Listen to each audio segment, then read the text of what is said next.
आदरणीय किसान भाइयों, आप सभी को नमस्कार और आप सभी का आज की बैठक में बहुत बहुत स्वागत, बहुत बहुत अभिनंदन। आज हम लोग चर्चा करेंगे गन्ने में जो लाल सड़न बीमारी है इसकी रोकथाम कैसे की जाए और इसको हम कैसे अपने खेतों से इसको दूर कर सकते हैं, इसके बारे में हम चर्चा करेंगे। देखो, जैसा कि आप लोगों के खेतों में बीमारी पनप रही है, ये लाल सड़न बीमारी है और इसको गन्ने का कैंसर भी हम लोग बोलते हैं। कैंसर इसलिए बोलते हैं कि इसका जो इलाज कोई दवाई से है नहीं।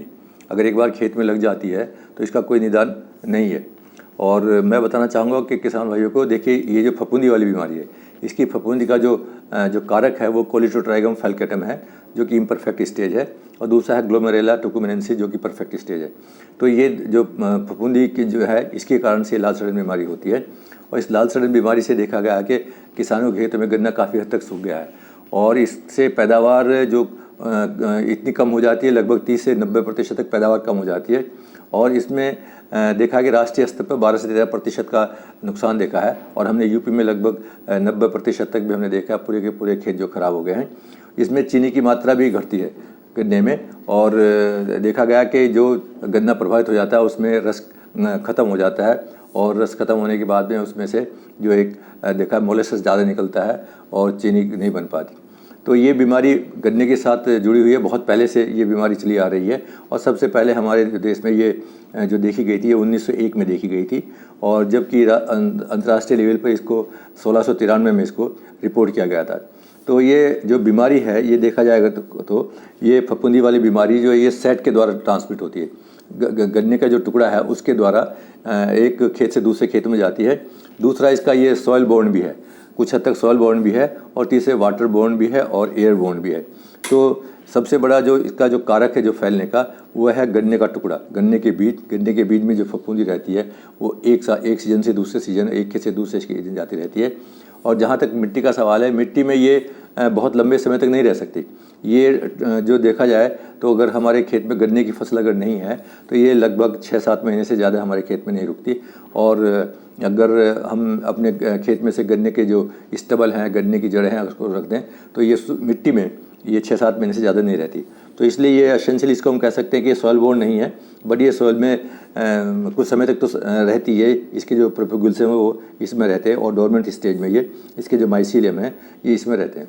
दूसरा, ये मैंने जैसे बताया कि गन्ने के टुकड़े से आती है, गन्ने के टुकड़े में भी ये गन्ने की जो गांठें होती है उसमें से आती है, गन्ने का जो बड्स है उसमें से आती है, गन्ने के जो रूट प्राइमोर्डिया उससे भी आती है। और जो आजकल इसको अगर देखेंगे तो इसके जो चिन्ह हैं वो बड़े एकदम साफ़ सुथरे दिखाई दे रहे हैं गन्ने में।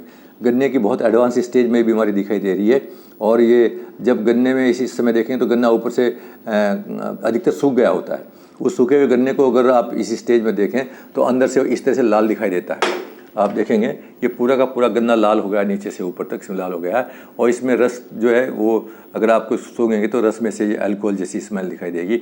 और ये जो लाल रंग है, ये जो फफूंदी है, एक डाई प्रोड्यूस करती है जो गन्ने की जो खोए या जो पित्त है ये इसको सोख लेता है, जिससे ये लाल दिखाई देता है। तो ये इसके संक्रमण से गन्ने में बहुत नुकसान होता है। और दूसरी चीज़ ये देखिए कि जहाँ पर ये बीमारी जिस गांठ में होती है उस गांठ से ये जड़ें निकल आती है, ऊपर से भी जड़ें निकल आती है।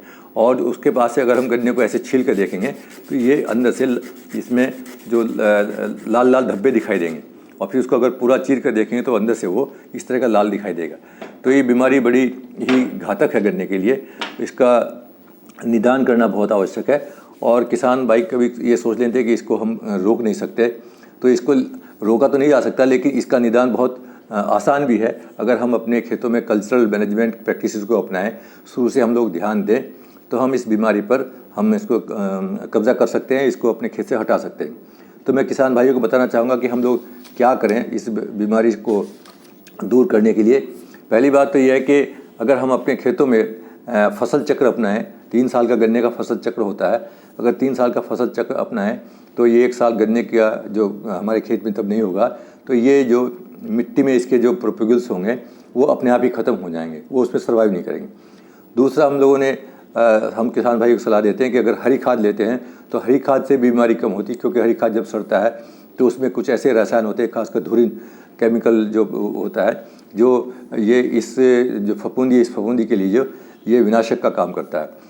तीसरा, हम लोगों ने कहा कि जो कंपोस्ट अपने खेत में डालें। कंपोस्ट क्योंकि जो ऑर्गेनिक कार्बन होगा, ऑर्गेनिक कार्बन की मौजूदगी में इस बीमारी को ख़त्म करने वाली दूसरी फफूंदी विकसित हो जाती हैं और इस बीमारी को ख़त्म कर लेती हैं।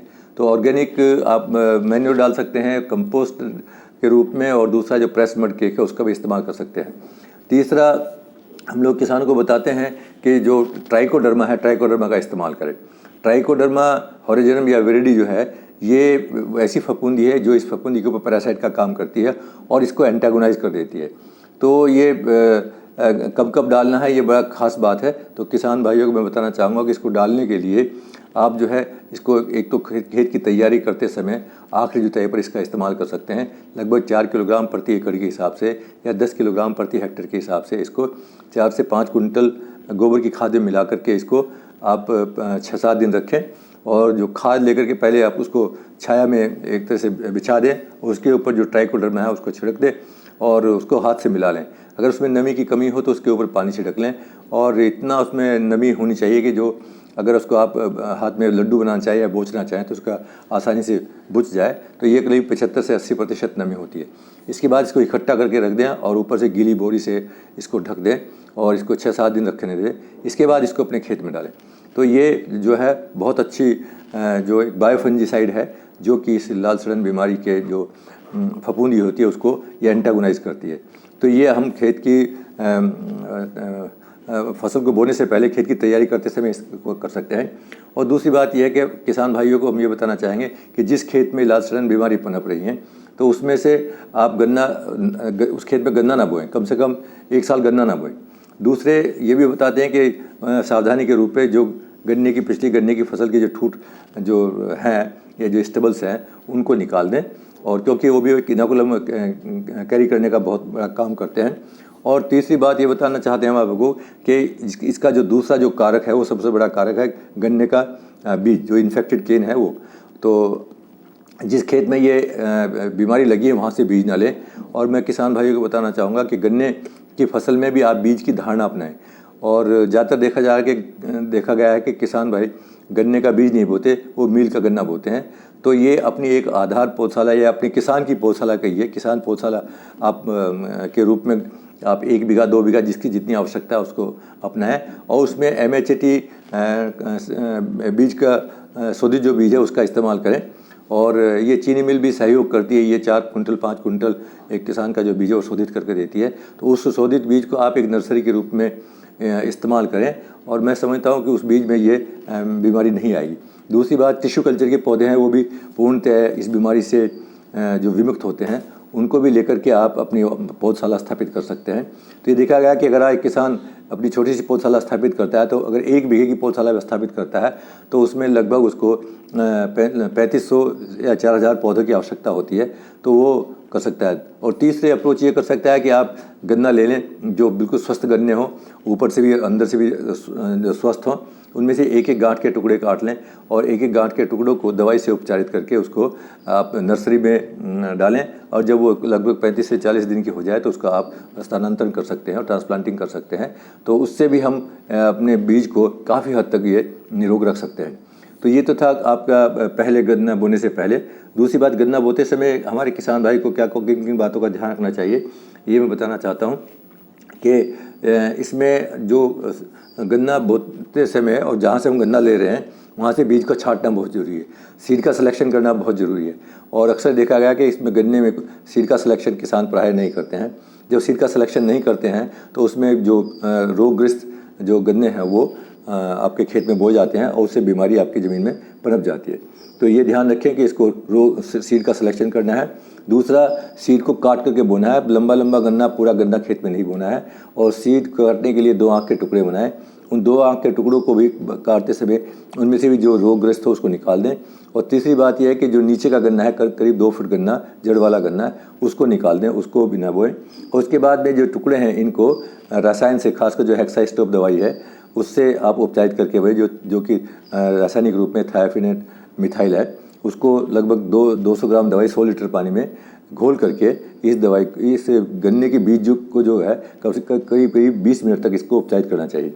दूसरा, ये ध्यान रखें अगर कोई वैरायटी में इसका संक्रमण ज़्यादा हो रहा है तो उस वैरायटी को भी आप हटा सकते हैं। दूसरी वैरायटी, नई वैरायटी हैं जो कि रोग के प्रति जो रोग रोधी हैं उसको आप इस्तेमाल कर सकते हैं।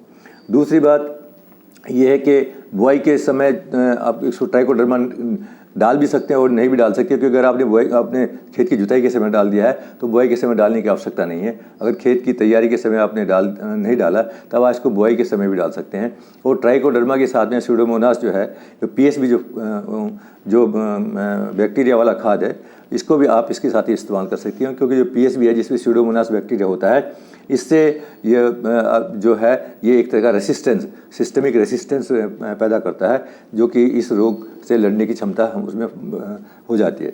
दूसरी बात है कि जब गन्ना आपने बो दिया उसमें खड़ी फसल में क्या करना है। खड़ी फसल में देखिए सबसे पहली प्रक्रिया जो है ये कि रोगिंग की है।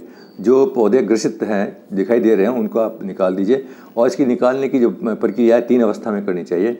एक तो गन्ना बोने के लगभग 1 से 1.5 महीने बाद जब गन्ना जम जाए आप तब देखें। आपको ये भी दिखाई भी पड़ेगा जब खेत में आप पहला पानी लगाते हैं तो आपको कहीं कहीं गन्ने जो हैं वो कुछ गन्ने 10-5 पौधे ऐसे दिखाई देंगे जो कि पीले पीले पड़ रहे हैं, तो उनको आप निकाल लें और निकाल के उसको देखने की कोशिश करें। अगर अंदर जो टुकड़ा है उसको चीरेंगे तो वो लाल दिखाई देगा।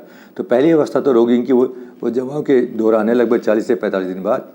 दूसरी है लगभग 120 से 130 दिन बाद, यानी बरसात के दौरान जुलाई के महीने में।